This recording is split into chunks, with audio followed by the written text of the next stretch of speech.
A millionaire answers the phone and hears his daughter saying, "Mommy fainted because we have no food." He replied, "But I send money every month." After discovering the truth, he immediately called the police. If this story interested you, subscribe to our channel. Don't forget to like this video and tell us which city you're watching us from. We'll keep going. Alexander Reynolds stood at the floor-to-ceiling windows of his beachfront mansion's home office, absently adjusting his Italian silk tie while listening to the steady drone of financial projections. The morning sun cast golden reflections across the waves, creating a shimmer that usually helped him focus during these early video conferences. Today, however, something felt off, a subtle unease he couldn't quite place. As you can see from the quarterly forecast, Mr. Reynolds droned Marcus Wheeler, the acquisition specialist. The Asian markets are showing promising indicators for our expansion plans. Alexander nodded, his steel-grey eyes scanning the financial charts on his dual monitors. At 42, he had built an empire that spanned 3 continents, earning him a reputation as one of the most shrewd businessmen in the industry.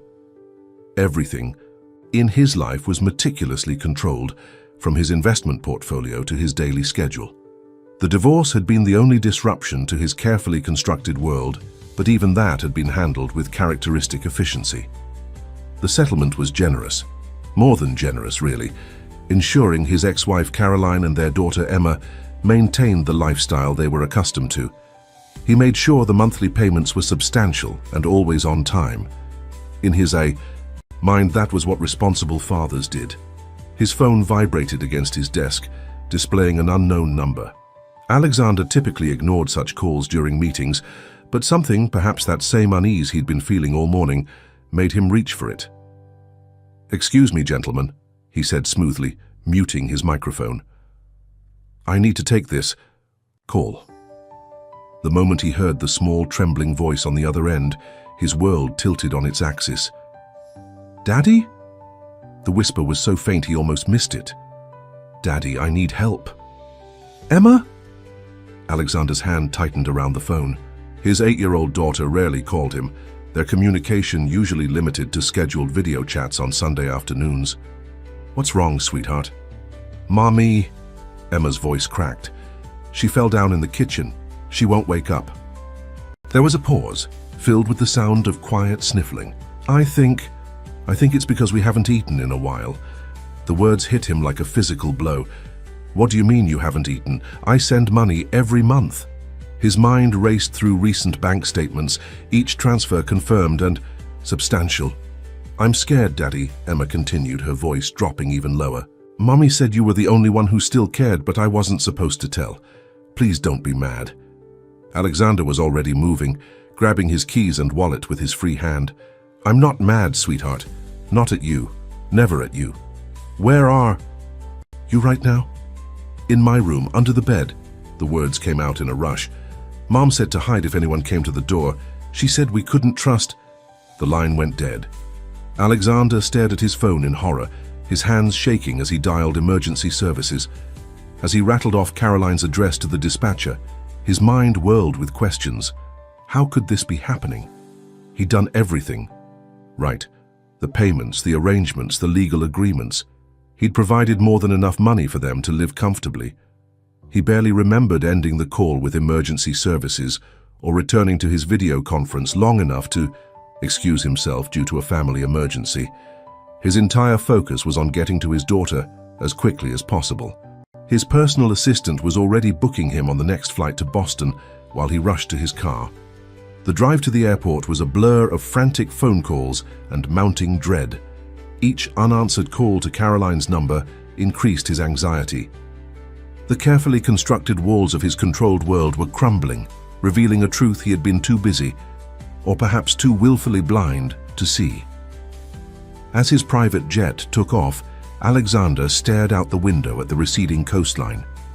The morning sun that had seemed so bright and promising just hours ago now felt like a harsh spotlight, illuminating his failures. He had always prided himself on being a provider, on fulfilling his responsibilities. But now, with Emma's frightened voice echoing in his mind, he was beginning to understand that maybe he had been measuring success with the wrong metrics all along. The apartment building stood in stark contrast to Alexander's memories. He remembered choosing this place himself. 3 years ago, a luxury complex in a safe neighborhood with a doorman and security cameras. Now, as he rushed through the lobby, he noticed the peeling wallpaper, the flickering fluorescent lights, and a distinct absence of the security features that had been so important in his decision. The elevator was out of order, forcing him to take the stairs to the 6th floor. Each step increased his sense of dread. He'd received a brief update from the emergency services. They had transported Caroline to the hospital, and a social worker was with Emma. But nothing had prepared him for what he found when he finally reached the apartment. The door was opened by a tired-looking woman who introduced herself as Mrs. Martinez from Child Protective Services. Behind her, Alexander could see into what had once been an elegantly furnished living room. Now the space was almost unrecognizable. The furniture was worn and broken, the walls showed water damage, and there was a pervasive smell of neglect. "Daddy!" Emma's cry cut through his shock. She ran to him, and he caught her in his arms, his heart breaking at how light she felt. Her clothes were too small and worn, her face thin and pale, but it was her eyes that truly shattered him. They held a wariness that no child should know. "Mr. Reynolds," Mrs. Martinez spoke quietly, "we need to discuss the situation. Your daughter appears to be suffering from malnutrition, and the living conditions here are concerning." Alexander held Emma tighter, feeling her small fingers clutch at his suit jacket. "I don't understand," he said, his voice rough. "I send support payments every month, more than enough for them to live comfortably. How could this happen?" Mrs. Martinez's expression was carefully neutral. "Financial abuse can take many forms, Mr. Reynolds. Sometimes what appears to be a stable situation from the outside can mask very complex problems." As Emma clung to him, she whispered something that made his blood run cold. "Marcus said we didn't deserve nice things. He said Mommy was stupid with money and needed him to take care of everything." "Marcus?" Alexander looked at Mrs. Martinez questioningly. "Caroline's partner for the past 8 months," she explained. "We're looking into his background now. Emma has mentioned some concerning behaviors." Alexander sat down heavily on a threadbare couch, still holding his daughter. The room spun with revelations: a boyfriend he hadn't known about, financial manipulation he hadn't suspected, suffering he had failed to prevent. His daughter's next words drove the final nail into his carefully constructed illusions. "He made Mommy cry a lot," Emma continued, her voice small. "He said if she told anyone, especially you, he would make sure we never got any more money. Mommy was scared because he knew all about the bank stuff."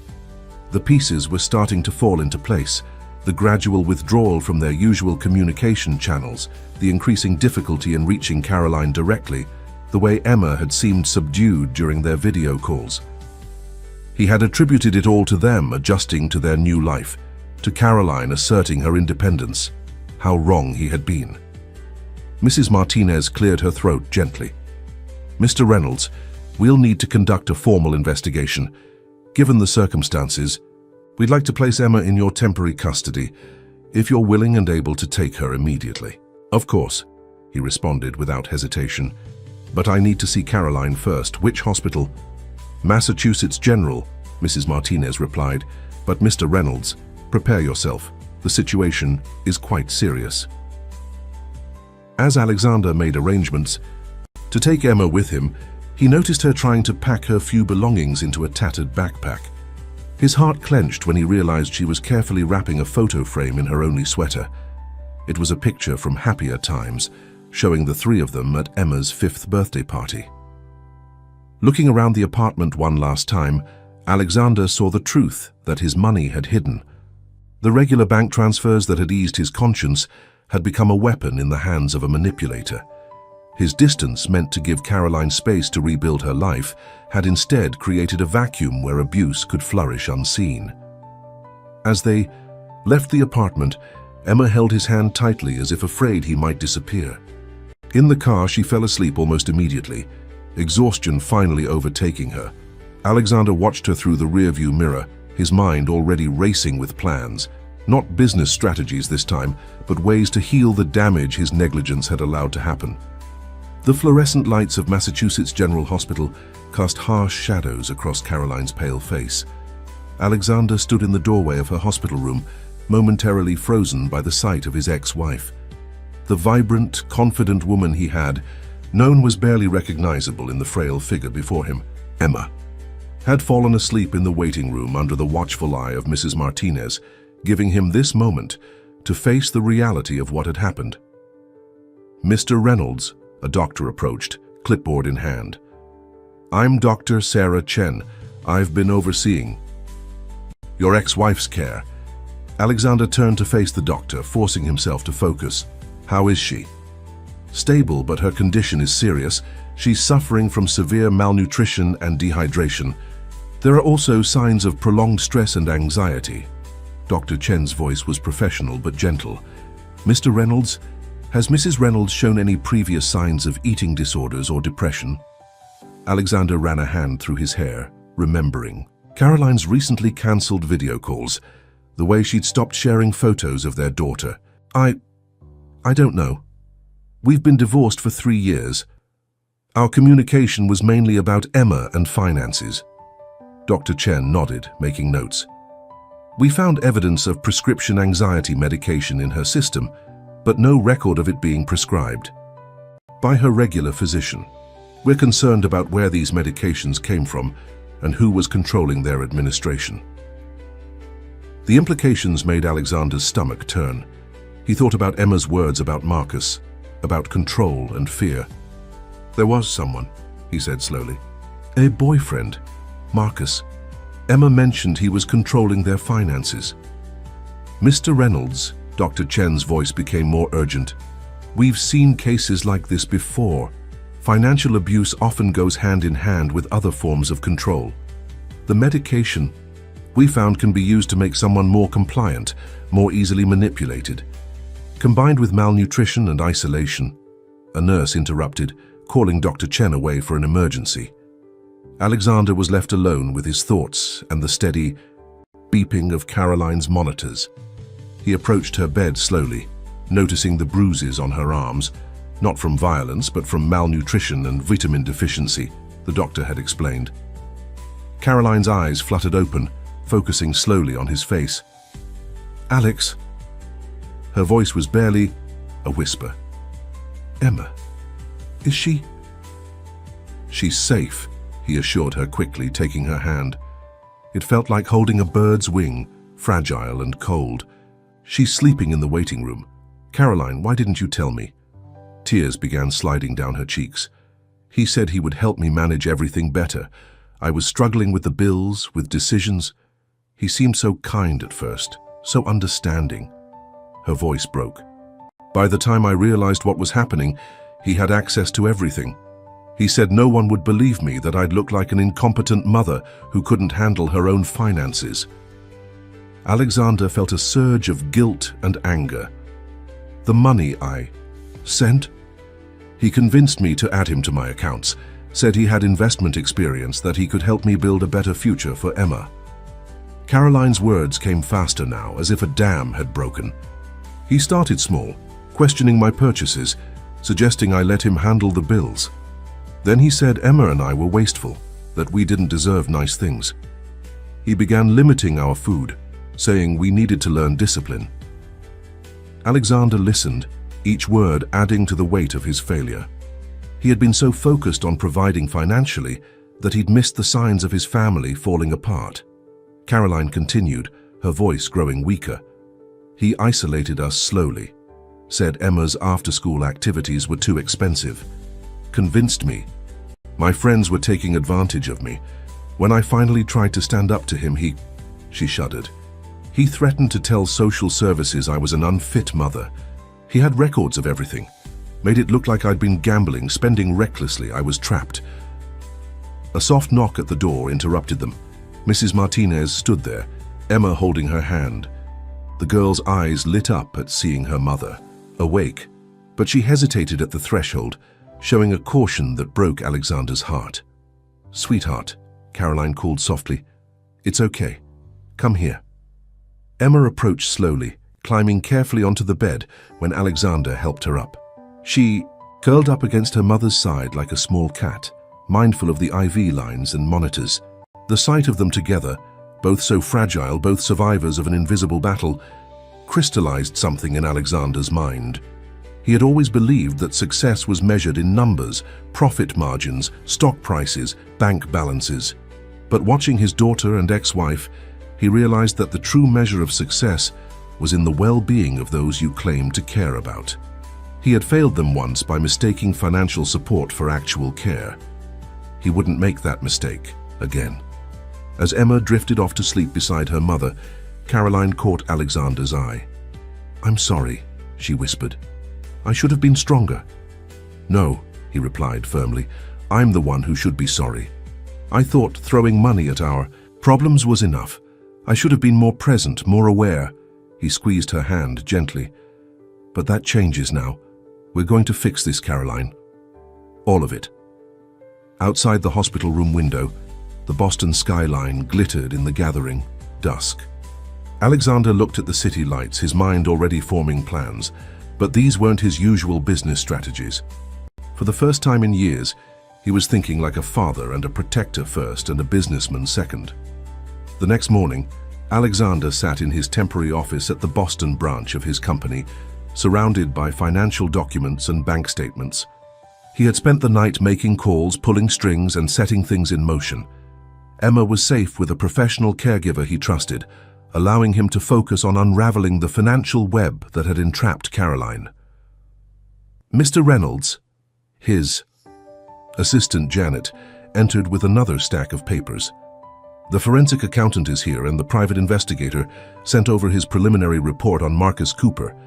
Alexander nodded, taking the folder she offered. The name Marcus Cooper had yielded surprising results. The man had a pattern, targeting vulnerable women, particularly those recently divorced with access to substantial financial resources. He operated just within the boundaries of legality, using emotional manipulation and financial coercion rather than outright theft. "The bank records are concerning, sir," Janet continued, her usual professional demeanor tinged with anger. "The pattern of withdrawals and transfers suggests a systematic draining of resources." He was careful, though. "Everything has Caroline's electronic signature or verbal authorization." Alexander spread the documents across his desk, his trained eye following the money trail. What he saw made his blood boil. The monthly support. Payments he'd sent had been immediately transferred to other accounts. Investments had been liquidated, and credit cards had been maxed out. But the real genius of the scheme was in its psychological architecture. "Look at this." He pointed to a series of transactions. He started by making small transfers, amounts Caroline wouldn't question, then gradually increased them while decreasing household spending. He was conditioning her, making her believe they couldn't afford basics while building his own nest egg. Janet leaned in to examine the records. "There's more, sir. The prescription medications Dr. Chen found in Caroline's system, they were purchased through an online pharmacy, using one of her credit cards. But the shipping address was a P.O. box registered to a company owned by Marcus Cooper." The pieces were falling into place, revealing a picture that made Alexander's professional admiration for the scheme's complexity war with his personal horror at its implications. Marcus Cooper had crafted a perfect trap, financial, emotional, and pharmaceutical, all while maintaining a facade of legitimate assistance. "Sir?" Janet's voice pulled him from his thoughts. "There's something else you should see." She handed him another document, this one from the private investigator. "Marcus Cooper isn't his real name, and he's done this before." Alexander scanned the report, his jaw tightening. 3 other women in the past 5 years, all with similar stories, all too ashamed or afraid to press charges, all left financially and emotionally devastated. The pattern was clear.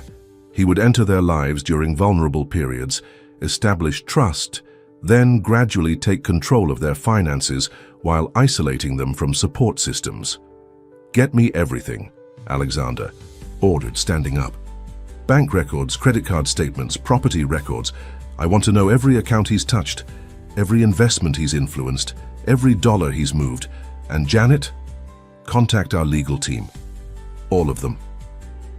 As Janet hurried out, Alexander turned to the window, watching the morning traffic below. He had built his fortune by understanding patterns, by seeing the stories hidden in numbers. Now those same skills would serve a different purpose. His phone buzzed, a text from the caregiver. Emma was asking for him. The message included a photo of his daughter attempting to smile over a bowl of oatmeal, her first real breakfast in weeks. The sight steeled his resolve. Alexander Reynolds had always believed in the power of money. He had used it to build empires, to solve problems, to shape the world to his liking. But now he understood its darker potential, how it could become a chain, a weapon, a means of control. The revelation changed everything. He turned back to his desk, to the growing pile of evidence. In his mind, he could still see Caroline. In that hospital bed, Emma's cautious movements, the fear in both their eyes. The money trail before him told a story of systematic abuse, of power wielded with surgical precision. But it also provided a path forward. Janet, he called, and his assistant reappeared instantly. Schedule a meeting with the FBI's Financial Crimes Unit and find me every caseworker, counselor, and advocate who's dealt with similar situations. We're not just going to stop him. We're going to make sure he never does this to anyone else. As Janet nodded and left, Alexander began organizing the documents. He had always excelled at turning complex financial data into compelling narratives for boardrooms and investors. Now he would use that skill to tell a different kind of story, one of manipulation, control, and the invisible wounds that money could both inflict and heal. The pediatric psychologist's office was painted in soft, calming colors, with child-sized furniture scattered throughout. Alexander sat in an adult chair that seemed comically small, watching Emma work with Dr. Sarah Winters. His daughter was drawing at a small table, her crayon moving across the paper with deliberate strokes. Emma's been very brave, Dr. Winters said quietly, observing the child. But she's carrying a lot of anxiety and fear. Children in these situations often blame themselves. Alexander watched as Emma carefully selected another crayon. She had insisted on wearing one of the new outfits he'd bought her, a purple dress with matching shoes. The old Emma would have twirled in it, showing it off. This Emma had simply hugged it close, as if afraid it might disappear. The thing about emotional abuse, Dr. Winters continued, is that it doesn't leave visible marks. Emma witnessed the gradual erosion of her mother's confidence, the slow transformation of their home from a safe space to a place of constant tension. That kind of experience changes how a child sees the world. Emma's drawing was taking shape. A house with dark windows, a small figure hiding behind a tree. Alexander's chest tightened at the imagery. She keeps asking if she did something wrong, he admitted, his voice rough. If that's why they didn't have food, why her mother was always crying. I tell her it's not her fault, but she lived in an environment where everything was presented as someone's fault, Dr. Winters finished. Where basic necessities were framed as privileges that had to be earned. It will take time to help her understand that love and care shouldn't come with conditions. Emma looked up then, catching her father's eye. She gave him a small smile, tentative, but real. It was more than he'd seen from her in days. "Daddy," she called softly, "can you come see my picture?" Alexander moved to the small table, kneeling beside her chair. The drawing showed more details now. The dark house, the hiding child, but also a larger figure approaching from the side, carrying what looked like a bright light. "That's you," Emma explained, pointing to the figure with the light. "Coming to find us." The simplicity of her statement hit him harder than any business crisis ever had. He had always thought of himself as a provider, measuring his worth as a father in dollar signs and investment portfolios. But to Emma, his true value lay in simply being there, in coming to find them when they were lost. "Mr. Reynolds," Dr. Winters spoke from her chair, "Emma's healing will depend greatly on stability and consistent support. She needs to know that the safety she feels now isn't temporary." Alexander nodded, still looking at the drawing. "I'm renting an apartment near here," he said. "My company can be run from Boston as easily as from California. Emma needs both her parents right now, and they need time to heal." Dr. Winters smiled approvingly. "That's excellent. Children are remarkably resilient when they have proper support. Emma's already showing signs of feeling more secure. As if to prove the point, Emma leaned against her father's shoulder, continuing to color. The gesture was small, but significant. Physical contact had been rare since he'd found her in that apartment. "There's something else," Alexander said, keeping his voice low. "I'm starting a foundation for women and children in similar situations. The police said Marcus had done this before, that there were others who never came forward because they were too ashamed, too afraid of losing their children." Dr. Winters leaned forward, interested. Financial abuse is drastically underreported. Victims often don't realize what's happening until they're trapped, and even then, many don't recognize it as abuse because there are no physical marks. "I want to change." "That?" Alexander replied, absently stroking Emma's hair as she drew. "Education, support services, legal aid, a safety net for people trying to rebuild their lives. I understand money now, not just how to make it, but how it can be used as a weapon. I want to help people defend themselves." Emma had started. A new drawing, this one brighter.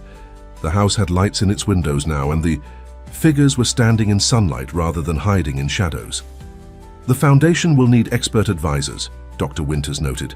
"People who understand the psychological aspects as well as the financial ones. That's why I'm talking to you." Alexander smiled slightly.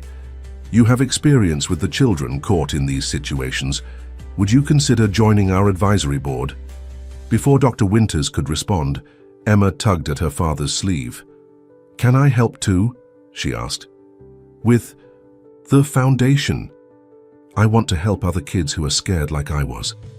Alexander felt tears prick at his eyes.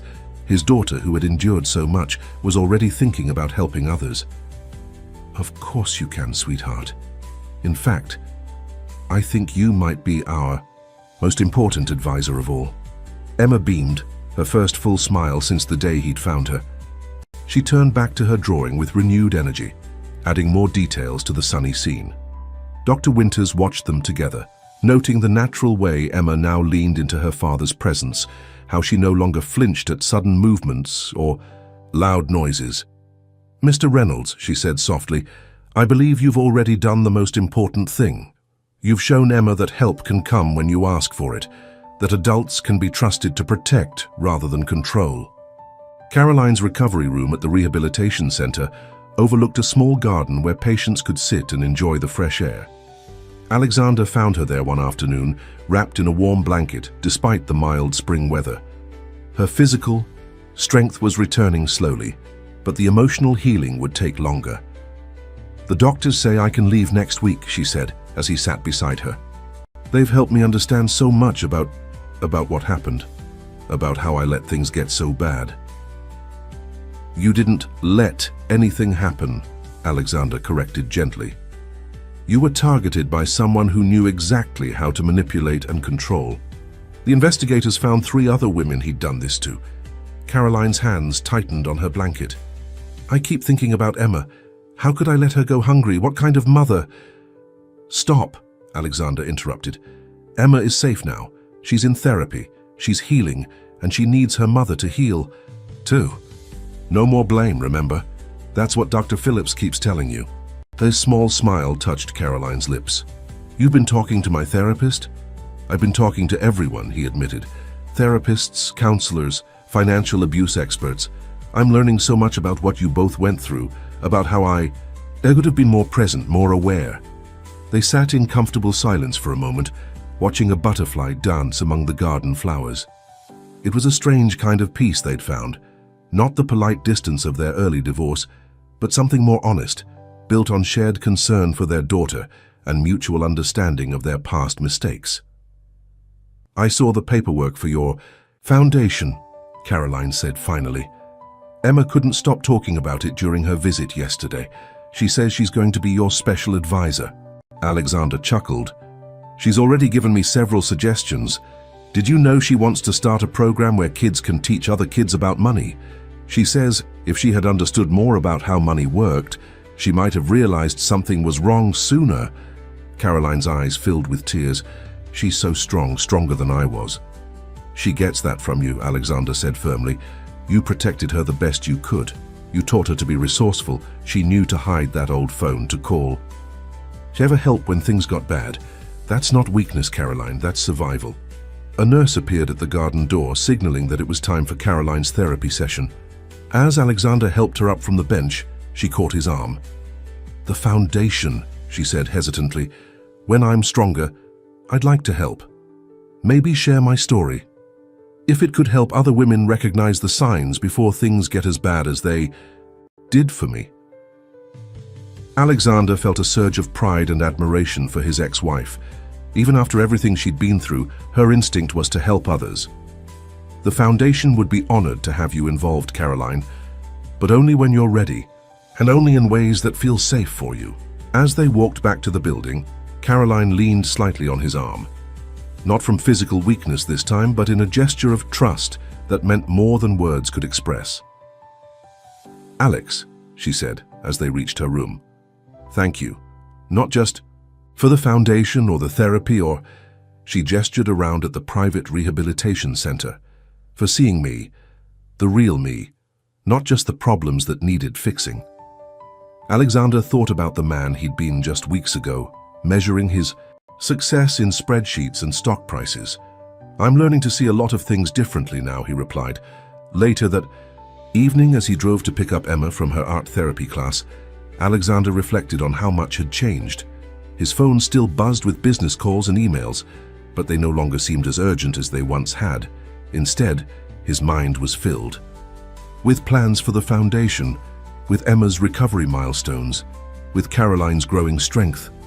He had spent years building walls of wealth around his life, thinking they would protect everyone he cared about.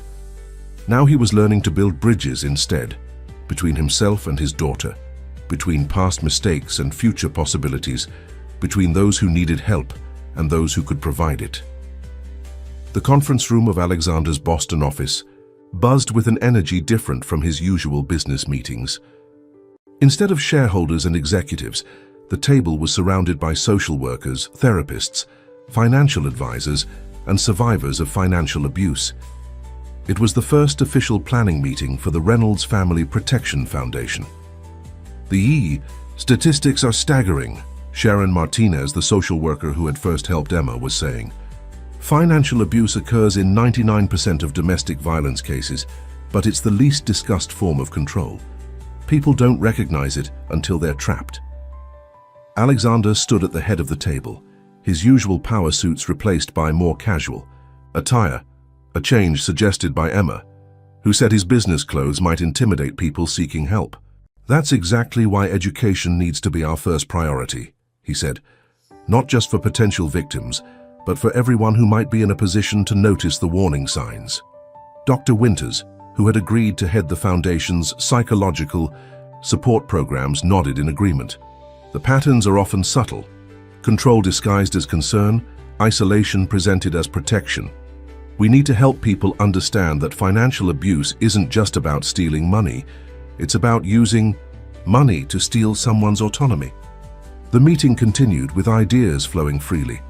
A legal aid program for victims, financial literacy workshops for women leaving difficult relationships, support groups for children who had witnessed abuse. Each suggestion was noted, evaluated, and incorporated into the growing framework of the Foundation's mission. As Alexander listened, he found his attention drawn to a quiet figure at the end of the table. Jessica Chen had been one of Marcus Cooper's previous victims, convinced to come forward after hearing about Caroline's case. Her presence today was a testament to her courage and a reminder of why this work was so crucial. Ms. Chen, Alexander said gently during a break in the discussion, you haven't shared your thoughts yet. As someone who's lived through this, your insight would be invaluable. Jessica looked up, surprised at being addressed directly. She clutched her coffee cup like a shield before speaking. I was thinking about prevention, she said softly. About how to reach people before they're vulnerable. Schools, community, centers, divorce support groups, places where people might be more receptive to learning about financial safety. That's brilliant, Sharon exclaimed. preventive education in spaces where people already feel safe and supported. It would remove the stigma of seeking help. The discussion sparked to life again, with Jessica's suggestion serving as a catalyst for new ideas. Alexander watched as she gradually became more engaged, her initial hesitance giving way to passionate advocacy. It was a transformation he had seen in Caroline during her recovery. Survivors reclaiming their voice, their confidence, their power. A knock at the conference room door interrupted the brainstorming. Emma stood there, having just finished her after-school art therapy session. Her eyes widened at the sight of so many people, but she didn't retreat as she might have done weeks ago. "Come in, sweetheart," Alexander called. "We're just finishing up our first foundation meeting. Would you like to share any ideas?" Emma approached the table, clutching her art folder. After a moment's hesitation, she opened it and pulled out a drawing. "I made this," she said, her voice small but steady. "It's about how it feels when you're scared, but can't tell anyone why." The room fell silent as the drawing was passed around. It showed a maze of dark corridors with tiny windows of light, a child's representation of hope in darkness. Hamsabi. Impact was profound, especially on the professionals who worked with abuse survivors. "Emma," Dr. Winters said gently, "would you be willing to let us use this in our materials? Sometimes art can express what words can't." Emma looked at her father, who nodded encouragingly. "Okay," she agreed, "but I want to make more, different ones, to show how it feels to be afraid, and then how it feels to be safe again." Jessica Chen wiped tears from her eyes. "That's perfect," she said, "because people need to see both, the darkness and the light at the end, the hope that things can get better." Alexander watched as his daughter began explaining her ideas for more drawings, her natural shyness forgotten in her enthusiasm. To help, she had transformed from a victim of circumstances to an active participant in healing, not just her own but potentially many others. The meeting concluded with concrete plans and assignments, but more importantly with a sense of purpose that transcended professional obligations. As the participants gathered their materials, Alexander overheard snippets of conversation that confirmed they were on the right path. "We could adapt these programs for different communities. My colleague in domestic violence services would be perfect for. I know several attorneys who would volunteer their time." Emma tugged at his sleeve as the last participants left. "Daddy, do you think we'll really help people?" Alexander looked at his daughter, seeing in her eyes the same mix of hope and determination he'd witnessed around the conference table. "Yes, sweetheart," he replied.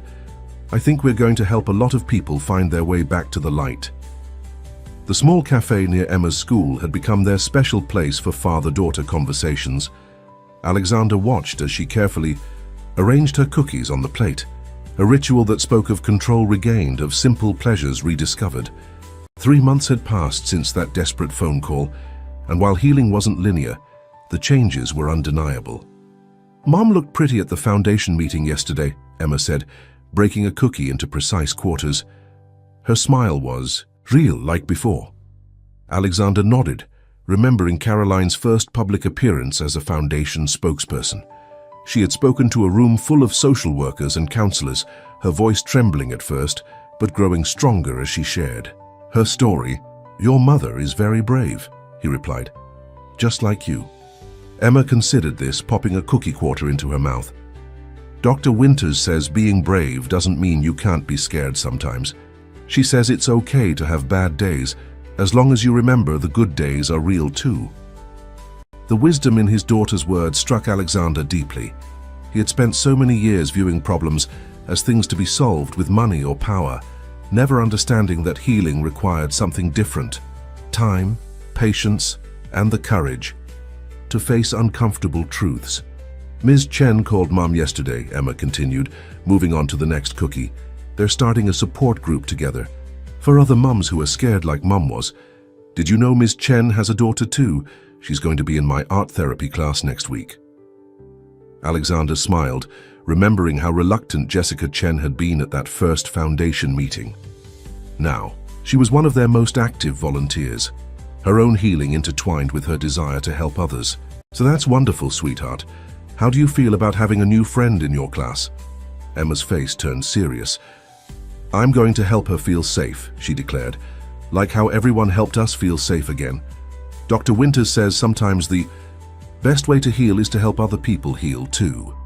A commotion at the cafe's entrance drew their attention. A young woman had entered, struggling with a baby carrier while trying to manage a toddler's tantrum. The stress and embarrassment on her face were painfully familiar. Alexander had seen that same look on Caroline's face in old photographs during the early days of Marcus's manipulation.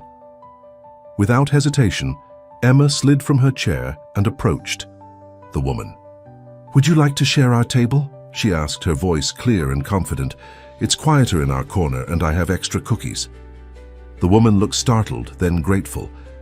Alexander stood, helping her with the baby carrier while Emma led the toddler to their table, already chatting about the cafe's selection of juice boxes. As they settled in, the woman introduced herself as Sarah, her voice carrying the slight tremor of someone unused to kindness from strangers. The toddler, calmer now, leaned against his mother while accepting a cookie from Emma. "I'm sorry," Sarah said, bouncing the fussing baby. "We don't usually. I don't often take them out alone, but sometimes you need to remind yourself you can," Alexander finished gently, recognizing the signs of someone beginning to reclaim their independence. Sarah's eyes widened slightly, then filled with tears. "Yes," she whispered, "exactly that." Emma, with the instincts of someone who had walked a similar path, began entertaining the toddler with stories about the drawings on the cafe walls, giving the adults space to talk. "We have a foundation," Alexander said quietly, sliding one of the foundation's cards across the table. "Support, groups, counseling, legal aid if needed. No pressure, no judgments, just people who understand that sometimes strength needs a little backup." Sarah stared at the card for a long moment, then slipped it into her pocket. She didn't say anything else about it, but the tension in her shoulders eased slightly. They spent the next hour sharing cookies and conversation, Emma's natural warmth drawing smiles from both children while their mother gradually relaxed. When Sarah finally gathered her things to leave, she seemed to stand a little straighter. "That was good," Emma declared after they'd said goodbye. "She looked scared at first, like Mom used to, but then she didn't anymore." Alexander watched through the window as Sarah buckled her children into her car, her movements more confident than when she'd arrived. "You helped with that, sweetheart.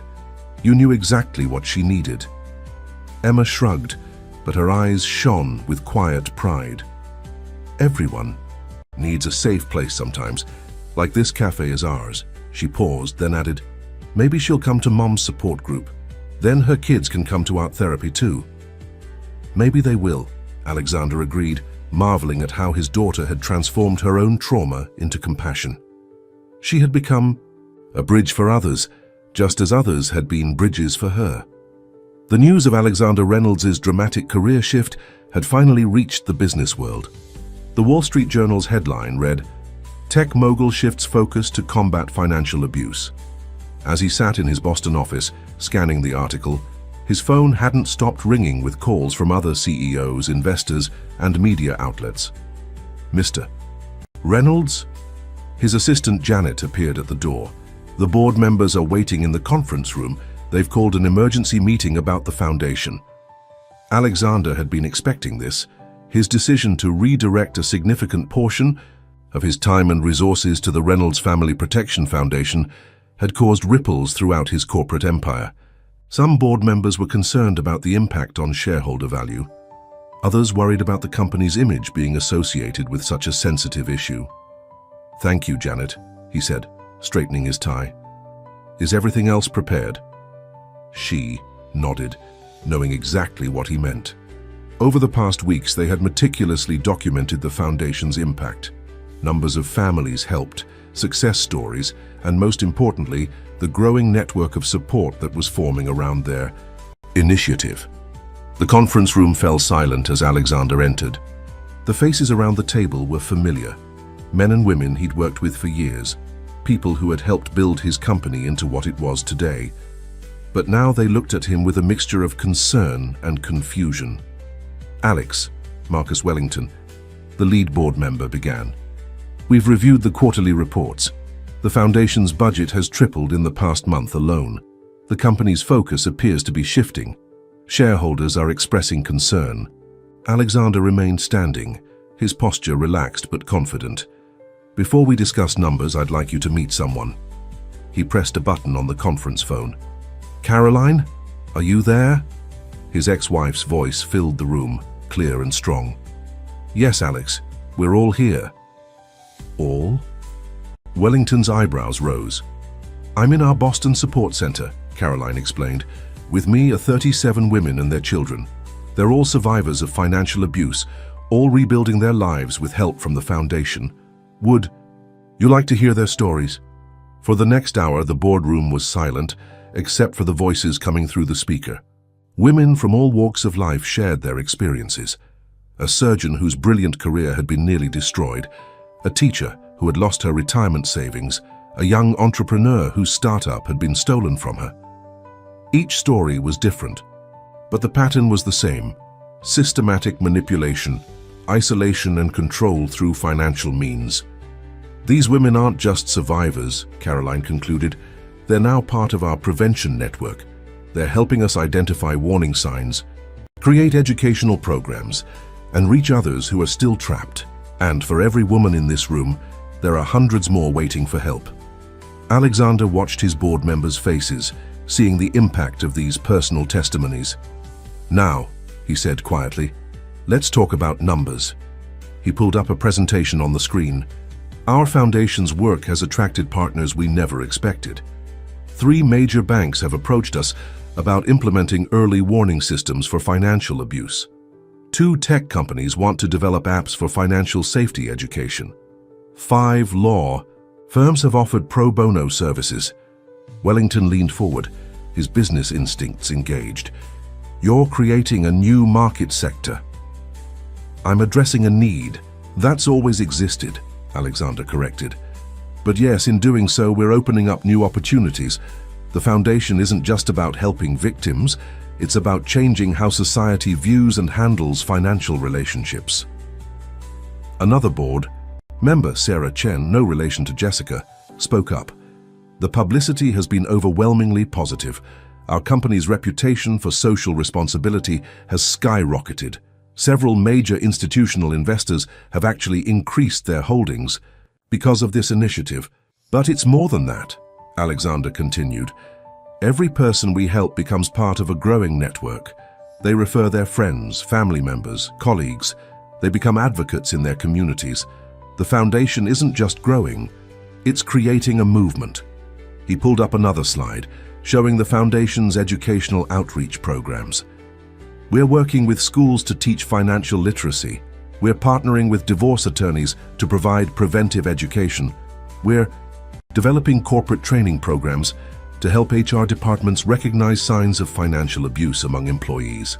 The room was silent as the board members absorbed this information. Finally, Wellington spoke again. You've thought this through more thoroughly than we realized. This isn't just a charitable endeavor. It's a comprehensive approach to a systemic problem. One that affects our employees, our customers, and our communities, Alexander added. By addressing it, we're not just doing good. We're demonstrating leadership in an area that's been ignored for too long. A younger board member raised her hand. My sister, she went through something similar last year. Nobody understood what was happening until it was almost too late. If something like this foundation had existed, then the mood in the room shifted. Personal connections to the issue began emerging. One board member had a niece who'd lost everything to a manipulative partner. Another remembered a colleague who'd disappeared from the corporate world after a suspicious relationship. I'm not asking the board to choose between profit and purpose, Alexander concluded. I'm showing you how we can achieve both. The foundation isn't a distraction from our business, it's an evolution of it.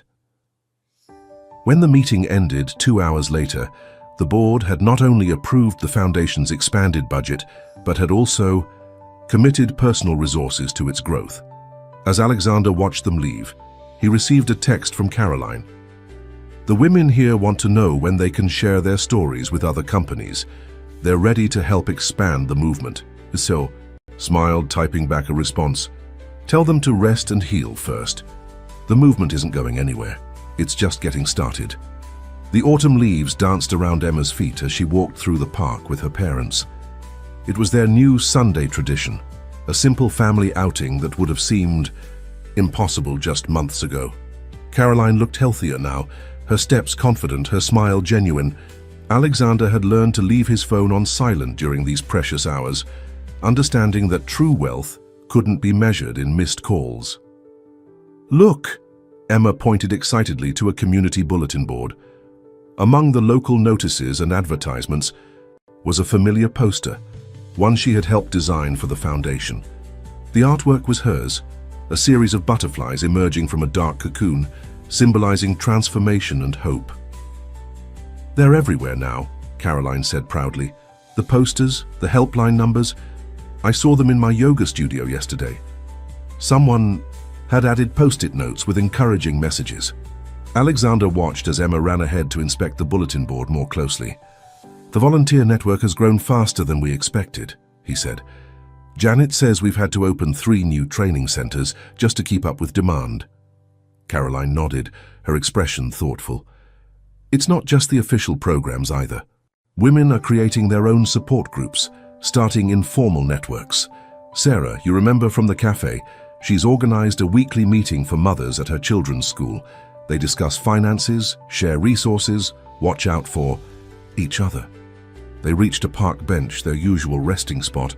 Emma was now engaged in an intense conversation with another little girl near the playground, their heads bent together over what looked like a friendship bracelet. "Dr. Winters says Emma's progress has been remarkable," Caroline said softly. "She's using her experience to help other children feel less alone. Yesterday, she gave a new girl at her therapy group one of her special drawings, the one about finding light in dark places." Alexander felt a familiar mix of pride and pain. "She's inherited your strength," he said. "Both of you, the way you've transformed your pain into purpose, it's humbling." "We had help," Caroline reminded him. "The foundation, the support networks, the professionals. But most importantly, we had someone who believed in us when we couldn't believe in ourselves." Their conversation was interrupted by Emma's return, her face flushed with excitement. "That girl," she said, pointing to her new friend. "Her mom is in one of our support groups. She recognized me from the art therapy class. Can she come over sometime? She likes drawing too." Before either parent could respond, a woman approached, presumably the other girl's mother. Her face bore the gentle signs of someone in recovery, cautious hope mixed with newfound strength. "I'm Rebecca," she introduced herself. "I've been meaning to thank you, both of you. The Foundation's programs, they gave me the courage to leave a bad situation, to show my daughter that we deserve better." Emma and her new friend had already returned to the playground, their laughter carrying across the autumn air. Rebecca watched them for a moment before continuing. "It's not just the practical help, though that's been invaluable. It's knowing we're not alone, seeing successful women like Caroline speaking out, watching children like Emma thriving. It gives us hope, real, tangible hope." As they talked, Alexander noticed other people in the park. A woman reading a book, bearing the Foundation's logo. 2 friends having what appeared to be an intense discussion near a bulletin board with their poster. A young mother carefully tucking one of their information cards into her purse. The Foundation's impact was becoming visible in these small everyday moments. It wasn't just about the grand gestures or official programs. It was about changing the conversation, one person at a time. "We're having a community gathering next weekend," Caroline told Rebecca. "Very informal, just families sharing a meal, children playing together. Would you and your daughter like to join us?" Rebecca's eyes lit up. "We'd love to. My daughter, she needs to see more families like ours, families that have healed." As Rebecca left to collect her daughter, Emma came running back. "Can we get ice cream?" she asked, her voice carrying none of the hesitation that had marked similar requests months ago. "I want to show Sarah's special Sunday to my new friend." Alexander and Caroline exchanged glances, sharing a moment of quiet joy at their daughter's growing confidence. "Of course," Caroline said. "I think we could all use some ice cream." Walking toward the park's small ice cream stand, Alexander reflected on how much had changed. His life was fuller now, richer in ways that had nothing to do with his bank account. The foundation was growing, yes, but more importantly, it was sparking countless small transformations in parks, in schools, in quiet conversations between friends. Emma skipped ahead, her butterfly-decorated backpack bouncing with each step. She was no longer the frightened child who had made that desperate phone call. She was becoming a beacon of hope for other children, just as Caroline had become one for other women.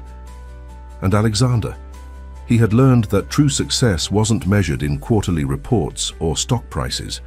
It was measured in moments like these, in Sunday walks, in shared ice cream, in the growing network of people helping each other find their way back to light. The foundation's main office buzzed with activity on a crisp Monday morning. Alexander sat in his new office, deliberately designed to be welcoming rather than imposing, reviewing the latest reports with Janet. The walls were adorned with Emma's artwork and success stories from their programs, a constant reminder of why they had started this journey. "The numbers are impressive," Janet said, highlighting key statistics. "Our prevention programs have reached over 10,000 people in the past 6 months. The Emergency Assistance Fund has helped 300 families establish financial independence. But here's what's really interesting: the ripple effect." She pulled up a map showing dots of light spreading across the country.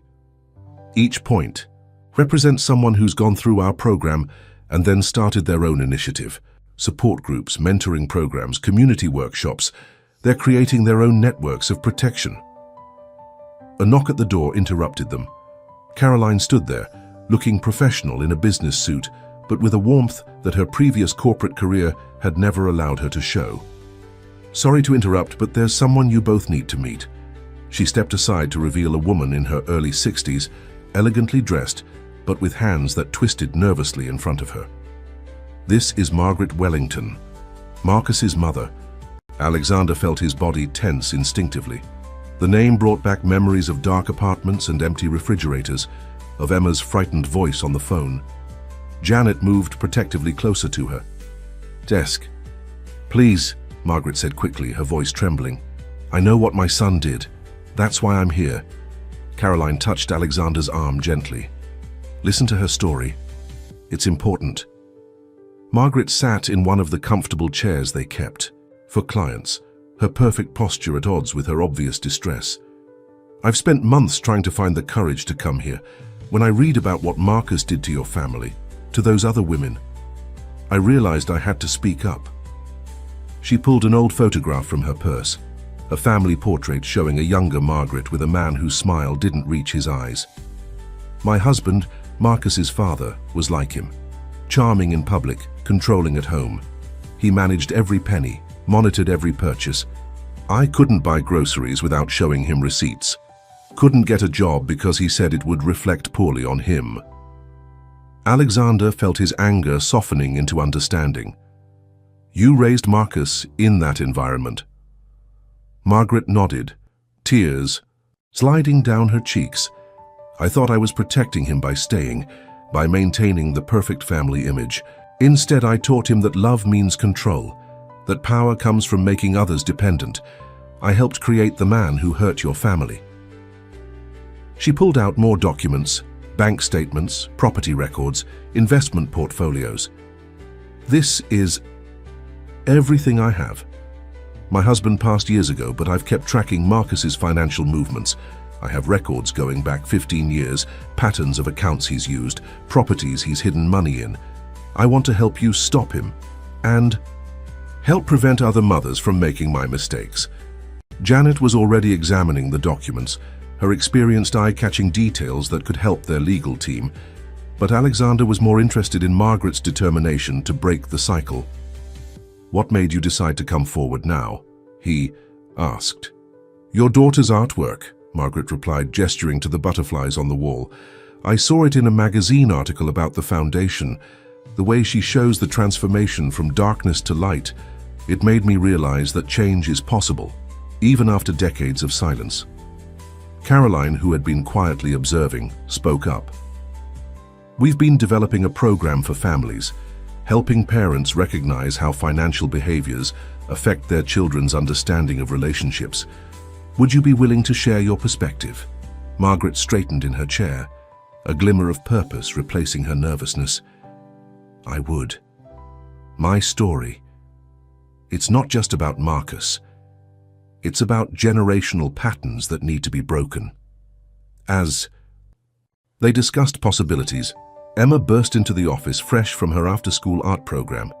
She stopped short at seeing the unfamiliar visitor, but something in Margaret's sad smile must have touched her, because she approached slowly. I like your necklace, Emma said, pointing to the butterfly pendant Margaret wore. It matches my drawings. I bought it after I saw your artwork, Margaret admitted, to remind myself that it's never too late to spread your wings. Emma studied her with the direct gaze of a child who had learned to trust her instincts. Are you going to help other people like we do? I'm going to try, Margaret replied. I need to help fix something that went wrong a long time ago. Emma nodded sagely. Dr. Winters says fixing things takes time, but every day you try makes you stronger. The simple wisdom of her words brought fresh tears to Margaret's eyes. Alexander watched as his daughter, without hesitation, pulled a fresh drawing from her backpack and offered it to the older woman. This is my newest one, Emma explained. It's about how helping others helps you heal too. You can keep it if you want. Margaret accepted the drawing with trembling hands. The image showed a chain of people holding lanterns, each light illuminating the path for those behind them. Out of the darkest stories come the brightest determination to change, Caroline said softly.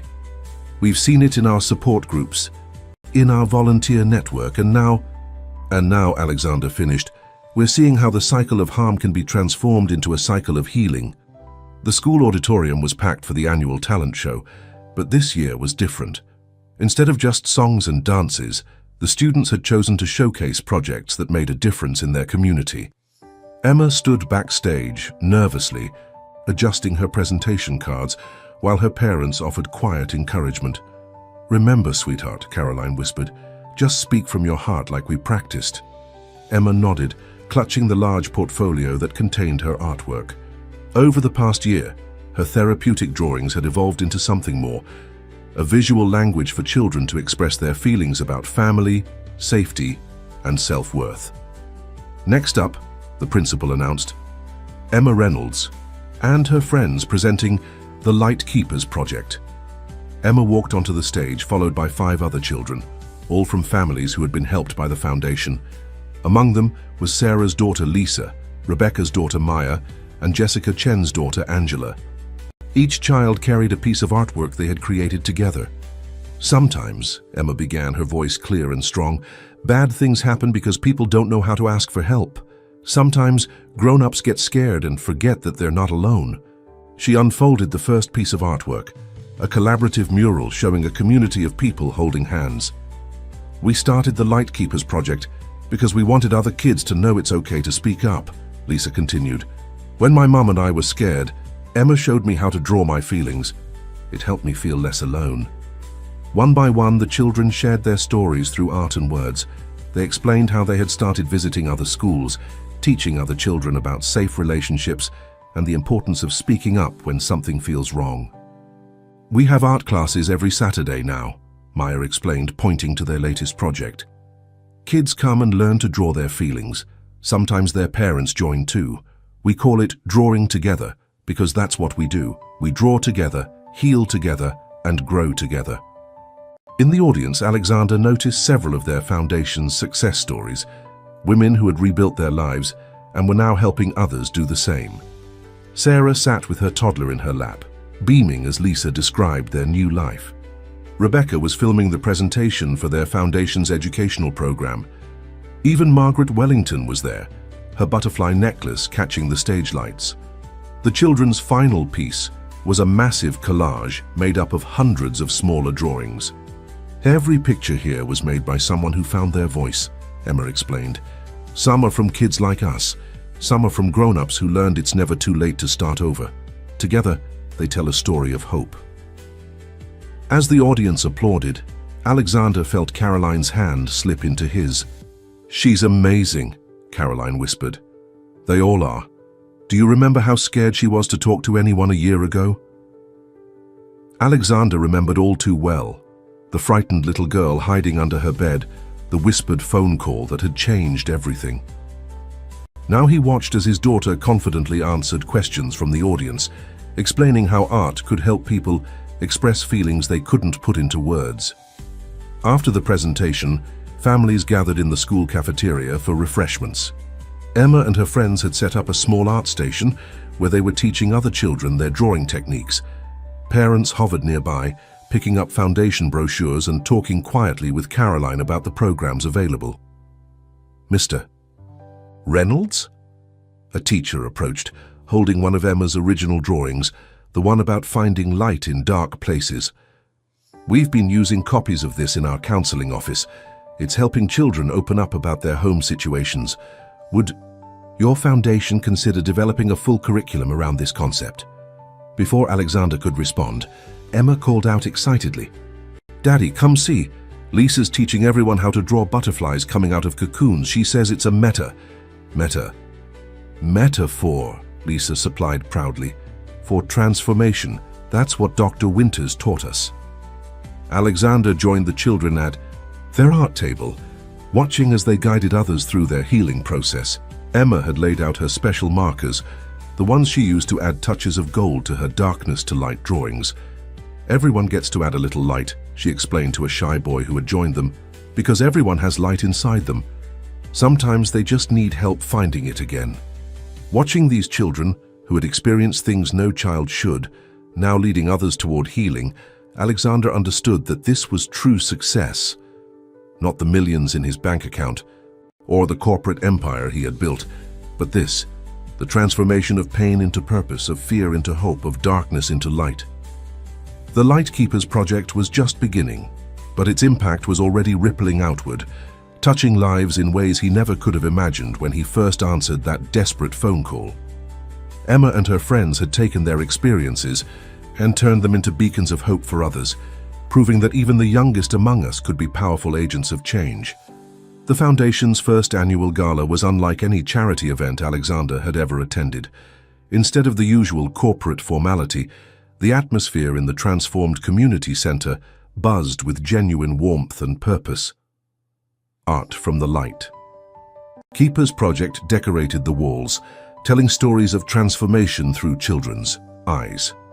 Caroline, elegant in a simple blue dress, stood at the podium addressing the gathered crowd. Her voice, once silenced by fear, now carried authority and compassion. "A year ago, I couldn't imagine standing here. I couldn't imagine being strong enough to share my story. But strength, I've learned, isn't about being unbreakable. It's about having the courage to piece yourself back together." The audience included an unlikely mix of survivors, business leaders, social workers, and community advocates. In one corner, Margaret Wellington chatted with a group of mothers from the support program. Her testimony against her son had helped build a stronger case, leading to legal reforms in how financial abuse was prosecuted. "Financial abuse thrives in silence," Caroline continued. "It grows in the spaces between what we show the world and what we live behind closed doors." Our foundation isn't just about providing resources, it's about breaking that silence, about creating communities where asking for help is seen as an act of strength, not shame. Emma sat in the front row with her friends from the Light Keepers project, all dressed up for the occasion. They had spent weeks preparing a special presentation, a digital gallery of their artwork, combined with stories from the families they'd helped. Janet approached Alexander, tablet in hand. "The online donations are flooding in," she whispered. "The live stream has gone viral. People are sharing their own stories in the comments, offering to start chapters in their cities." Alexander nodded, but his attention was on Caroline as she introduced the next speaker, Sarah, the young mother they'd met in the cafe months ago. Sarah stood at the podium, her children watching proudly from their seats.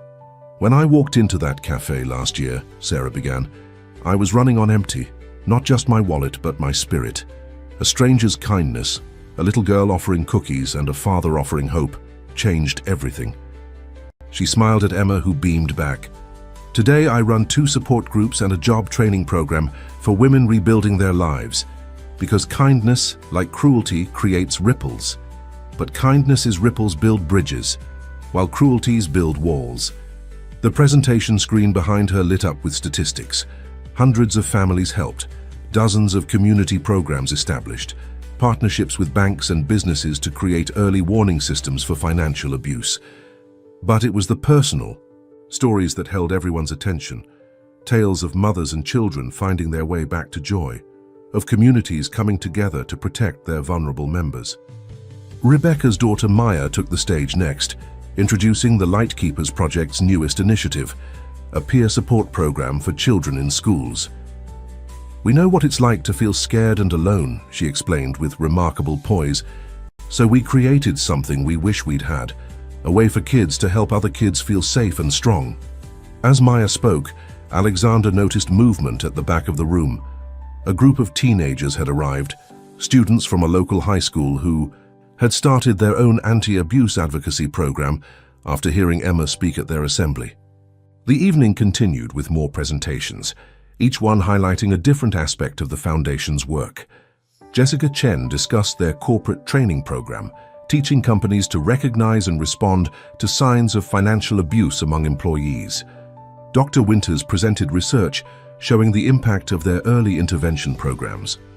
But the most powerful moment came when Emma and her friends unveiled their collaborative art piece, a massive mural that would be displayed in the Foundation's new youth center.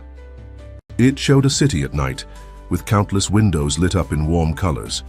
In each window, a detailed scene played out, families sharing meals, children playing, people helping one another. Every light represents a real story, Emma explained to the audience. Every window shows someone who found help or learned to help others. We made it big, because the more stories we hear, the bigger our community grows. Alexander watched his daughter with pride, remembering the frightened child who had hidden under her bed just a year ago. Now she stood tall, her voice clear and confident as she pointed out different sections of the mural. And these empty windows, she said, indicating several dark spaces, are for the stories we haven't heard yet, because we know there are still people out there who need to know they're not alone. The presentation ended with a surprise, a video compilation of messages from people around the country who had been inspired to start their own support initiatives after learning about the Foundation's work. Teachers, counselors, business, leaders and community organizers shared how they were adapting the Foundation's programs to serve their own communities. As the applause died down, Caroline rejoined Alexander at their table. "Did you ever imagine," she asked softly, "that answering that phone call would lead to all this?" Alexander looked around the room, at Emma and her friends, showing visitors their artwork, at Sarah and Rebecca planning their next community outreach event, at Margaret Wellington quietly counseling a nervous mother who had just joined their program. "No," he admitted, "I thought I was just solving a problem. I never realized I was becoming part of a solution." The winter sun cast long shadows across Emma's new art studio, a converted sunroom in their Boston home, where she held weekly sessions for the Lightkeepers Project. Today, she was working with a new group of children, teaching them her special technique for adding hints of light to dark drawings. "Sometimes," she explained, carefully demonstrating with a golden marker, "you have to look really hard to find the light. But it's always there, waiting to grow bigger." Alexander paused in the doorway, taking in the scene. A year and a half had passed since that desperate phone call, and the changes were profound. Emma had blossomed from a frightened victim into a confident young healer, using her art to help other children find their voices. Caroline entered through the garden door, carrying hot chocolate for the children. She had just returned from a speaking engagement at a national conference on domestic abuse prevention, where she had presented the Foundation's innovative approach to combining financial education with emotional support. "Look who I found in the garden," she announced, as Sarah's children tumbled in behind her, followed by their mother. Sarah had recently been appointed as the Foundation's community outreach coordinator. Her natural ability to connect with struggling families, making her perfect for the role. "Just in time," Emma called out. "We're making light maps today." The concept of light maps had been Emma's invention. Drawings that showed paths from dark situations to brighter futures. Each child would create their own, marking the steps that had helped them feel safer and stronger. "I got a call from the education department today," Caroline told Alexander quietly as they watched the children work. "They want to pilot our program in schools across the state, starting with the art therapy component, then expanding to include the financial literacy modules we developed." Alexander nodded, unsurprised. The Foundation's approach had proven remarkably effective, particularly in reaching children and families who might otherwise slip through the cracks of traditional support systems. "The corporate initiative is expanding too," he added. 3 more major companies have signed on to implement our financial abuse recognition training. Janet's organizing a team to handle the rollout. Their conversation was interrupted by excited voices from the studio. One of the new children, a quiet girl named Lily, had just completed her first light map. Emma was showing the group how the golden lines Lily had drawn created paths between the dark spaces, connecting moments of hope. "See?" Emma pointed out. "Lily put a light right here where she told her teacher she was worried, and another one here where she and her mum found our foundation. Each light makes the next one easier to find." The other children gathered around, adding their own insights. Alexander recognized the therapeutic value in their innocent observations, each child validating the other's experiences, building a shared understanding of resilience. Sarah joined them at the doorway, her eyes bright with unshed tears. "I remember Emma's first light map," she said softly. "She showed it to my daughter at the cafe that day. It gave us the courage to reach out for help."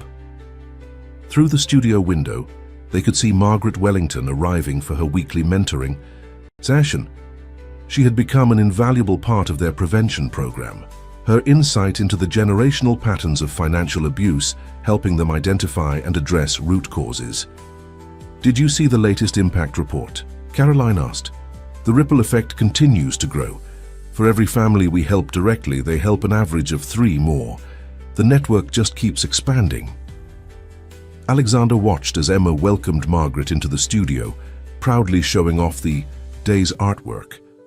His daughter's journey from victim to healer had inspired countless others to find their own paths to recovery and purpose.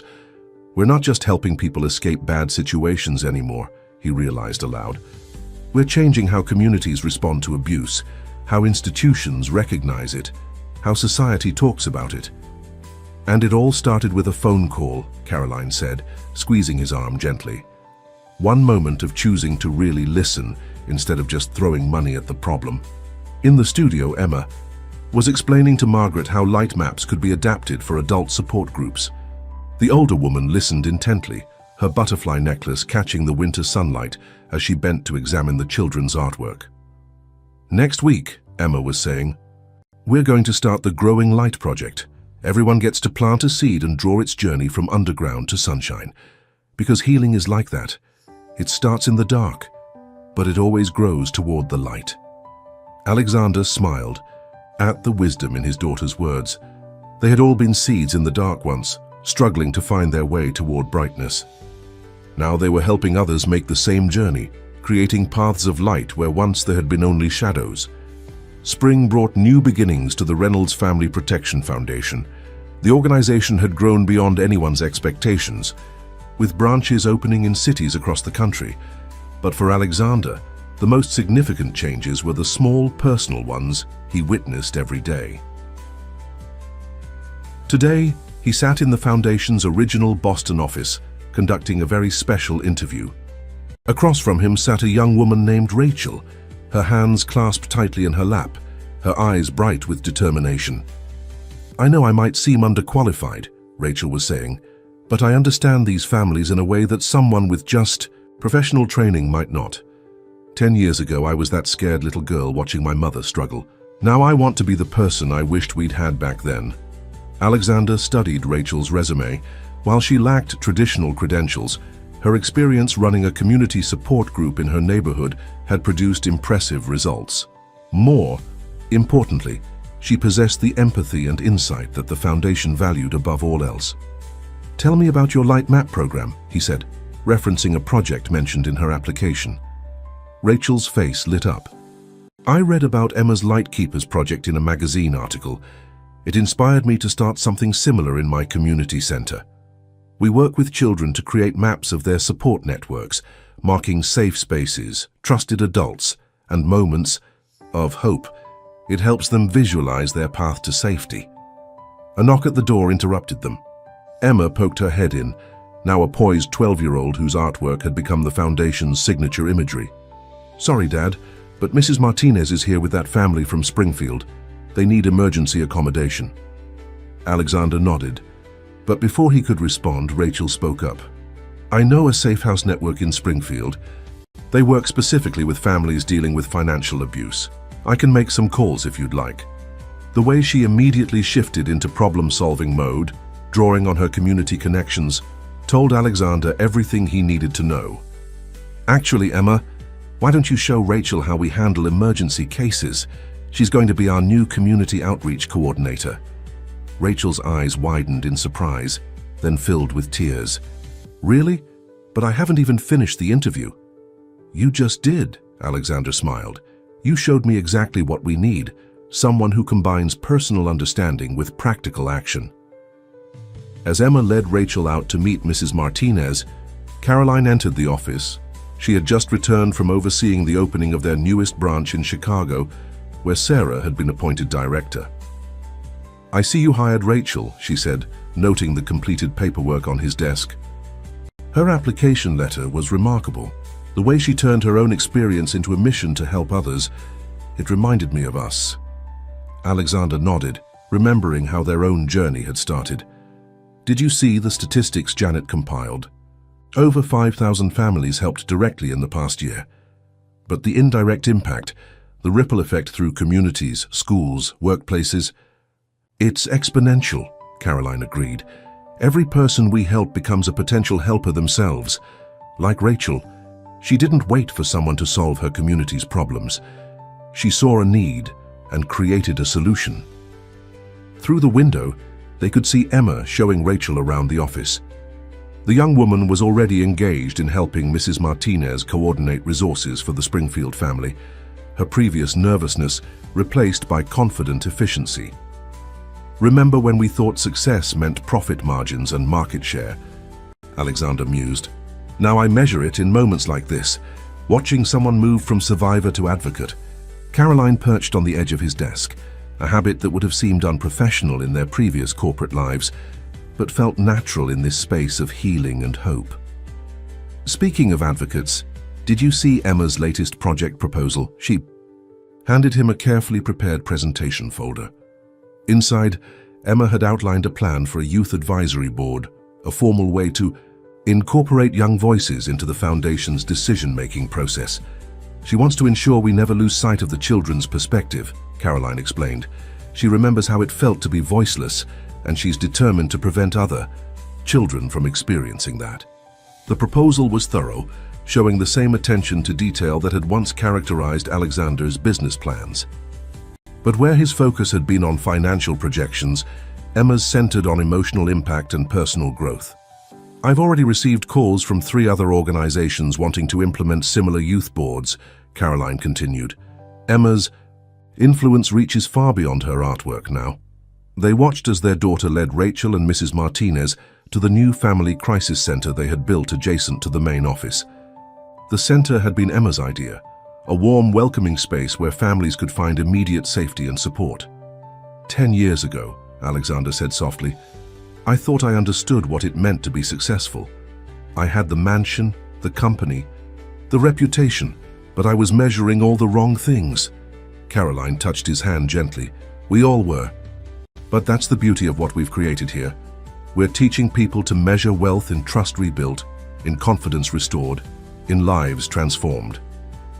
Through the window, they could see Rachel kneeling to talk to a small girl who had arrived with the Springfield family. The child was clutching a worn backpack, her posture painfully familiar to anyone who had worked with trauma survivors. But as Rachel spoke, the girl's shoulders gradually relaxed and she even managed a small smile. The garden behind the Foundation's youth center bloomed with spring flowers, their colors echoing the bright murals that covered the building's walls. Emma sat cross-legged on a bench, surrounded by her original Lightkeepers project team, now expanded to include Rachel's group from Springfield and several other young advocates. The youth board meets next week, Emma was explaining, her notebook filled with ideas and sketches. We need to make sure every child who comes to the Foundation feels heard, just like we wish we had been. Maya, who had grown into a confident teenager, pointed to one of Emma's drawings. What about this idea? Having teen mentors for the younger kids, someone who's been through what they're going through. The other children nodded enthusiastically. They had all experienced the power of connecting with others who understood their struggles. Emma's art therapy sessions had evolved into a comprehensive peer support program, with older children helping guide younger ones through their healing journeys. Inside the center, Alexander and Caroline hosted a different kind of meeting. Representatives from major financial institutions had gathered to learn about the Foundation's early warning system for detecting financial abuse. The signs are often subtle, Caroline explained, showing slides of transaction patterns they had identified. Sudden changes in spending habits, unusual account restrictions, the gradual isolation of financial resources. Our system helps banks recognize these patterns before the situation becomes critical. Janet, who had developed much of the detection software, added, "We've already prevented hundreds of cases from escalating. When banks see these warning signs, they can now connect customers with resources and support, rather than just watching the situation deteriorate." Alexander watched with pride as his ex-wife commanded the attention of some of the country's top financial executives. Caroline had transformed her own painful experience into expertise that was changing how institutions approached customer protection. The presentation was interrupted by sounds of laughter from the garden. The children had moved to the art tables, where they were teaching new arrivals how to create light maps. Through the window, Alexander could see Rachel working with a particularly withdrawn child, using Emma's techniques to help him express his feelings through color and shape. "This is why the program works," Caroline told the bankers, gesturing to the scene outside. "We don't just offer financial solutions or emotional support. We create communities where healing can happen naturally, where people can rebuild their lives with dignity." One of the executives, a woman who had been quietly observing, spoke up.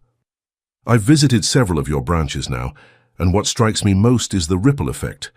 Every person you help becomes an agent of change in their own community." "Exactly," Alexander agreed. "Like Rachel out there. She came to us as a job applicant, but she had already created her own support network based on our model. Now she's helping us expand our youth programs in ways we hadn't even considered." The meeting concluded with commitments from every bank to implement the Foundation's detection system and support services. As the executives filed out, many paused to watch the children's art session in the garden, their expressions softening at the sight of young survivors, helping newcomers find their voice through art. Sarah arrived with a new family, a mother and 2 children who had been referred by one of the Foundation's community partners. Alexander watched as Emma and her friends immediately welcomed the children into their circle, offering art supplies and gentle encouragement. "It's amazing," Sarah said, joining Alexander and Caroline by the window. "Remember when Emma could barely speak to strangers?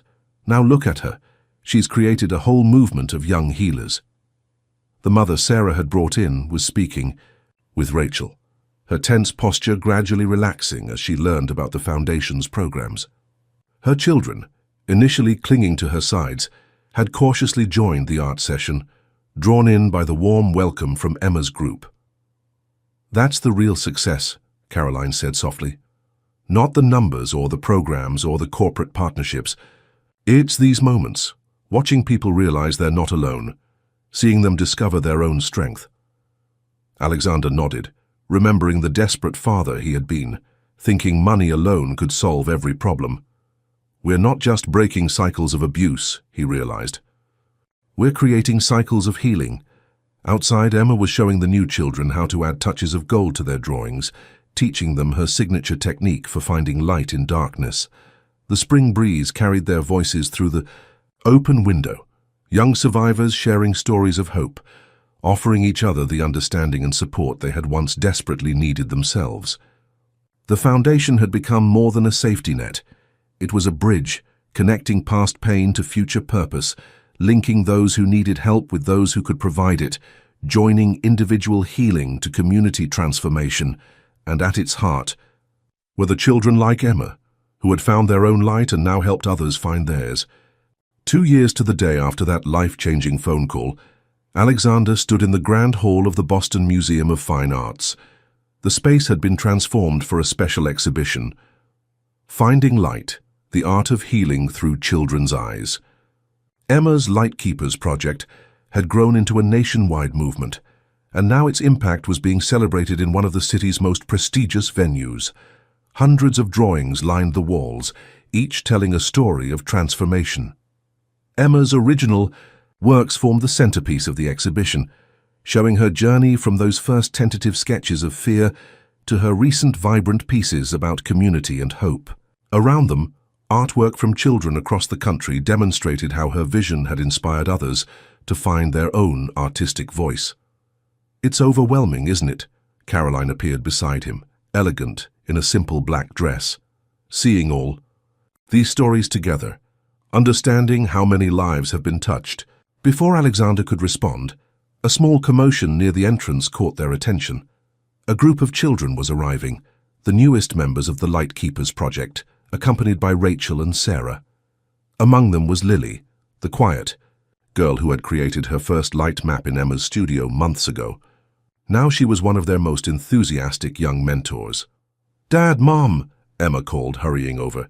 She had been giving a tour to some museum trustees, explaining the significance behind different pieces. At 12, she carried herself with a quiet confidence that made her seem older, though her eyes still held that special spark of childhood wisdom.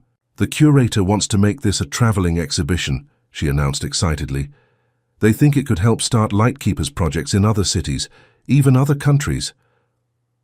Alexander watched as visitors moved through the exhibition, pausing to read the stories behind each piece. Many were wiping away tears. Others were nodding in recognition of experiences they had shared. The artwork spoke a universal language of pain and healing, fear and hope. Dr. Winters joined them, her clinical perspective adding depth to their observations. "The therapeutic value of this project has exceeded all expectations," she said. "We're seeing children process trauma in ways that traditional therapy alone couldn't achieve. They're not just healing themselves, they're creating pathways for others to heal." A large screen at one end of the hall played interviews with children and families who had been helped by the foundation. Their stories wove together, creating a tapestry of transformation. One mother described how her daughter's participation in the Lightkeepers project had given her the courage to leave an abusive situation. A teenage boy explained how learning to express his feelings through art had helped him understand his family's journey to safety. Margaret Wellington stood before a wall of butterflies, drawings created by children to represent their moments of transformation. Her own butterfly necklace caught the light as she spoke softly with a group of mothers, sharing her perspective on breaking generational cycles of abuse. "Your foundation's approach is revolutionary," a museum trustee told Alexander. "Combining financial protection with emotional healing, using art as a bridge between trauma and recovery, it's changing how we understand the impact of financial abuse on families." But Alexander's attention was drawn to a quiet corner where Emma sat with a newly arrived family. Their daughter, clutching a worn backpack much like Emma had once carried, was slowly beginning to respond to Emma's gentle encouragement to try drawing. The scene crystallized everything the foundation had become, a place where survivors became healers, where personal pain transformed into collective strength. Janet approached with a tablet displaying the latest statistics. The foundation's impact had grown exponentially. Thousands of families directly helped, tens of thousands reached through community programs, hundreds of thousands touched by their educational initiatives. But the numbers seemed less important now than the individual moments of connection and healing happening throughout the hall. "Look," Caroline whispered, pointing to Emma's newest piece, a massive canvas that dominated one wall. It showed a city at night, but unlike her early drawings of dark windows and hidden fears, this one blazed with light. Each illuminated window revealed a scene of hope. Families sharing meals, children playing, communities coming together. And, between the windows, golden lines connected everyone, creating a network of support and understanding. "That's us," Emma explained, joining them. "All of us. Every light is someone who found help or learned to help others. And the lines show how we're all connected now, how each person's healing helps light the way for someone else." As evening fell, the museum's lights created a soft glow around the artwork. Visitors continued to arrive. Social workers, teachers, community leaders, all drawn by the power of children's voices speaking truth through art. Each person who walked through the exhibition became part of the story, carrying its message of hope and transformation back to their own communities. Alexander stood with his arm around Emma's shoulders, watching as she explained her artistic process to a group of interested observers. His daughter had taken her darkest moment and transformed it into a movement that brought light to countless others. In doing so, she had taught him the true meaning of legacy, not wealth or power, but the ability to turn pain into purpose, fear into hope, darkness into light. The sunset painted Boston's skyline in shades of gold as Alexander, Caroline, and Emma walked home from the museum. The exhibition's success had exceeded all expectations, but it was the quiet moments of connection that meant the most. Watching survivors find hope in children's artwork, seeing families recognize their own stories in the displayed pieces. "Did you see how many people signed up to start Lightkeepers projects in their communities?" Emma asked, practically bouncing with excitement. "Rachel says we'll need to create training programs for all the new mentors." Caroline smiled, remembering the frightened little girl who had once hidden under her bed. "You've started something beautiful, sweetheart, something that will keep growing long after today." They stopped at their favorite cafe, the same one where they had once helped Sarah and her children. Now it was a regular meeting spot for foundation families, a safe space where healing could happen over shared cookies and gentle conversations. "I never thought answering that phone call would lead to all this," Alexander mused, watching Emma arrange her cookie plate in her characteristic careful way. "I thought I understood what it meant to help people. I thought money was enough." "But it wasn't about the money, was it, Daddy?" Emma said, offering him a piece of her cookie, a gesture that always reminded him of how far they'd come. "It was about being there, about listening, about helping people find their light again." Through the cafe window, they could see the Foundation's youth center down the street, its walls covered in murals created by Lightkeepers project participants. The building stood as a testament to transformation, not just of the families it helped, but of everyone involved in its mission. "The bank called today," Caroline mentioned, stirring her tea. "Their implementation of our early warning system has already identified over 100 potential cases of financial abuse. They're connecting those families with resources before the situation becomes critical." Alexander nodded, remembering how isolated they had once felt. Prevention is key, breaking the cycle before it takes hold. "Like planting seeds," Emma added, referencing her latest art therapy project. "You have to nurture them and give them time to grow." As they talked, other cafe patrons stopped by their table. A mother whose daughter had just joined the Lightkeepers project, a teacher implementing their programs in her school, a businessman interested in bringing their corporate training to his company. Each conversation reinforced how their personal story had become part of a larger narrative of change. "You know what I love most?" Emma said as they finally headed home. "When new kids come to the center scared like I was, but then they see all the artwork and realize they're not alone. That's when they start to find their own light." The Foundation's main office was dark now, but Alexander knew it would be bustling with activity tomorrow. Rachel would be training new community outreach coordinators, Sarah would be organizing support group sessions, and Margaret would be counseling families ready to break free from generational patterns of abuse. And in Emma's studio, children would continue to create their light maps, each one marking a path from darkness to hope, from isolation to community, from fear to strength. "We're building bridges," Caroline said softly, echoing a phrase that had become the foundation's unofficial motto. "Between past and future, between pain and healing, between those who need help and those who can provide it." As they reached their home, Emma paused to look at the stars emerging in the twilight sky. "Every light has a story," she said, quoting from her exhibition speech. "And when we share our light with others, it grows stronger."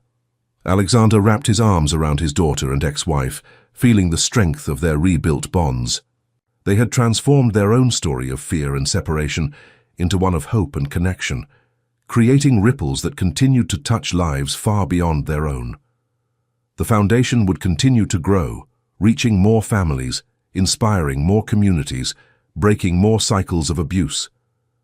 But its heart would always be in these moments of personal transformation, in the child finding their voice through art, in the parent learning to trust again, in the survivor becoming a mentor. "Ready for tomorrow?" Caroline asked Emma as they entered their home. Emma nodded, her eyes bright with purpose. There's always more light to share. And in that simple statement lay the true measure of their success.